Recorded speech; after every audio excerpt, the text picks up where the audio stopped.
இயேசுவின் இரத்தம் ஜெயம்.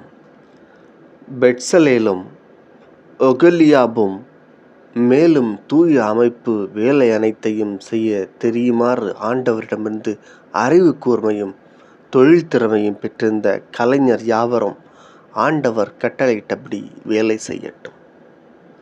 அவ்வாறே மோசே பெட்சலேலையும் ஒகொலியாபையும் ஆண்டவரிடமிருந்து அறிவு கூர்மை பெற்றவர் உள்ளார்வம் உடையவருமான கலைஞர் அனைவரையும் வேலையில் ஈடுபடுமாறு அழைத்தார். தூயக வேலைக்கென்று இஸ்ரேல் மக்கள் கொண்டு வந்த காணிக்கைகள் யாவற்றையும் இவர்கள் மோசே முன்னிலையில் இருந்து எடுத்து சென்றனர். தொடர்ந்து தன்னார்வ காணிக்கைகள் காலைதோறும் வந்த வண்ணமாயிருந்தன. தூயக வேலைகளில் ஈடுபட்டிருந்த கலைஞர்கள் தாங்கள் செய்து கொண்டிருந்த வேலையை விட்டுவிட்டு வந்து மோசேயை நோக்கி, மக்கள் கொண்டு வருவது ஆண்டவர் கட்டளையிட்ட வேலைக்கும் அதிகமாகவே உள்ளது என்று அறிவித்தனர். அப்போது மோசே, ஆணோ பெண்ணோ யாராயினும் இனிமேல் தூயகத்துக்காக காணிக்கை கொண்டு வர வேண்டாம் என்று ஒரு கட்டளை பிறப்பிக்க அது பாளையம் எங்கும் அறிவிக்கப்பட்டது. எனவே மக்கள் எதையுமே கொண்டு வருவதை நிறுத்திவிட்டனர். ஏற்கனவே சேகரித்தது செய்ய வேண்டிய எல்லா வேலைகளுக்கும் போதுமானதாயும் தேவைக்கு மிஞ்சியும் இருந்தது. பணியாளருள் கலைத்திறமை மிக்கோர் அனைவரும் ஒன்று சேர்ந்து திரு உறைவிடத்தை 10 திரைகளால் அமைத்தனர். அவை முறுக்கேற்றி நெய்த மெல்லிய நாற்பட்டாகவும் நீலம் கரும் சிவப்பு நிற நூலாகவும் கலைத்திறனுடனும் கூடிய கெருபுகள் அமைந்ததாகவும் இருந்தன. திரை ஒன்று நீளம் 28 முழமும் அகலம் 4 முழமும் ஆகும்.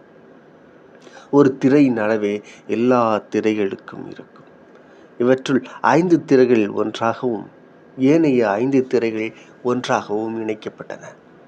பின்னர் அவர் முதல் தொகுப்பின் விளிம்பில் நீலவண்ண துணி வளையங்களை அமைத்தார். அடுத்த தொகுப்பின் இறுதி விளிம்பிலும் அவ்வாறே செய்தார். முதல் திரை தொகுப்பில் அவர் அமைத்த வளையங்களை 50, மற்ற திரை தொகுப்பின் விளிம்பில் அமைத்த வளையங்கள் 50. அவ்வளையங்கள் எதிரெதிர இருந்தன. பொன்னால் 50 கொக்கிகள் செய்து அந்த கொக்கிகளால் அவர் திரைகளை ஒன்றோடொன்று இணைத்தார்.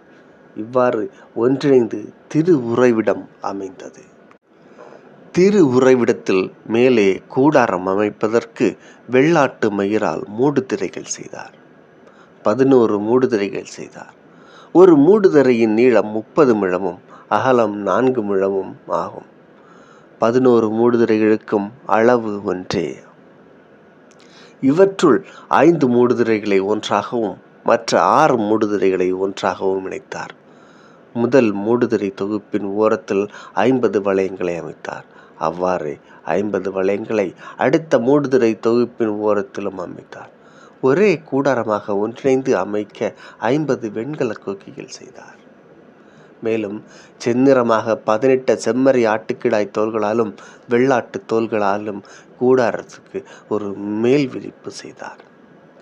திரு உறைவிடத்திற்கான செங்குத்தாய் நிற்கும் சட்டங்களை அவர் சித்தி மரத்தால் செய்தார். ஒரு சட்டத்தின் நீளம் 10 முழம், அகலம் 1.5 முழமாகும்.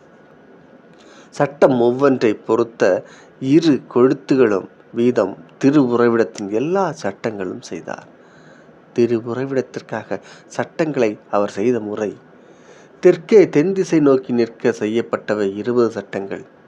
ஒரு சட்டத்துக்கு கீழே 2 கொழுத்துகளுக்கு 2 பாத பொருத்துகள். அடுத்த சட்டத்திற்கு கீழே 2 கொழுத்துகளுக்கு 2 பாத பொருத்துகள். இவ்வாறு 20 சட்டங்களுக்கும் கீழே அவர் 40 வெள்ளி பாத பொருத்துக்களை அமைத்தார். திரு உறைவிடத்தின் 2ஆம் பக்கமாகிய வடதிசைக்கான சட்டங்கள் 20 செய்தார். ஒரு சட்டத்திற்கு கீழே 2 பாத பொருத்துகள், மறு சட்டத்திற்கு கீழே 2 பாத பொருத்துகள் என்று 40 வெள்ளி பாத பொருத்துகள் செய்யப்பட்டன. திரு உறைவிடத்தின் பின்புறமாகிய மேற்றிசைக்காக 6 சட்டங்கள் செய்தார். அத்துடன் திரு உறைவிடத்தின் பின்புற மூலைகளுக்காக 2 சட்டங்களை செய்தார். அவற்றுள் ஒவ்வொன்றும் கீழிருந்து மேலே முதல் வளையம் வரைக்கும் இரட்டை கனமாக அமைக்கப்பட்டன. இவ்வாறு 2 மூலைகளும் அமைக்கப்பட்டன. ஒவ்வொரு சட்டத்தின் அடியிலும் 2 பாத பொருத்துகள் வீதம் 8 சட்டங்களும் அவற்றுக்கான 16 வெள்ளி பாத பொருத்துகளும் இருந்தன. சித்தி மரத்தால் குறுக்கு சட்டங்களையும் செய்தார். திரு உறைவிடத்தின் ஒருபுற சட்டங்களின் மேலே பொருத்த 5, திரு உறைவிடத்தின் மறுபுற சட்டங்கள் மேலே பொருத்த குறுக்கு சட்டங்கள் 5, மேற்கே திரு உறைவிடத்தின் பின்புற சட்டங்கள் மேலே பொருத்த குறுக்கு சட்டங்கள் 5, நடுவில் உள்ள குறுக்கு சட்டம் சட்டங்களுக்கு சரிபாதியில் ஒரு முனையிலிருந்து மறுமுனைக்கு செலுத்தப்பட்டது. அவர் சட்டங்களை பொன்னால் பொதிந்தார். அதில் உள்ள குறுக்கு சட்டங்களை செருகுவதற்கான வளையங்களையும் பொன்னால் செய்தார். குறுக்கு சட்டங்களையும் பொன்னால் பொதிந்தார். மேலும் அவர் ஒரு தொங்கு திரை செய்தார். நீலம், கரும் சிவப்பு, சிவப்பு நிற நூலாகவும் முறுக்கேற்றி நெய்த மெல்லிய நாற்பட்டாகவும் கலைத்திறத்துடன் கூடிய கெருபுகள் அமைந்ததாகவும் அதை செய்தார். அதற்காக சித்தி மரத்தால் 4 தூண்கள் செய்தார். அவற்றை பொன்னால் பொதிந்து பொன் கொக்கிகளையும் பொருத்திவிட்டார். அவற்றிற்காக 4 வெள்ளி பாத பொருத்துகளை வார்த்தார். கூடாரத்தின் நுழைவாயிலுக்காக அவர் ஒரு தொங்கு திரை செய்தார். அது நீலம், கரும் சிவப்பு, சிவப்பு நிற நூலும் முறுக்கேற்றி செய்த நாற்பட்டும் பின்னல் வேலைப்பாடும் கொண்டதாக விளங்கியது. 5 தூண்களையும் அவற்றின் வளைவு ஆணிகளையும் செய்தார். அவற்றின் பொதிகைகளையும் பூண்களையும் பொன்னால் பொதிந்தார். 5 பாத பொருத்துக்களை வெண்கலத்தால் செய்தார். ஆமென்.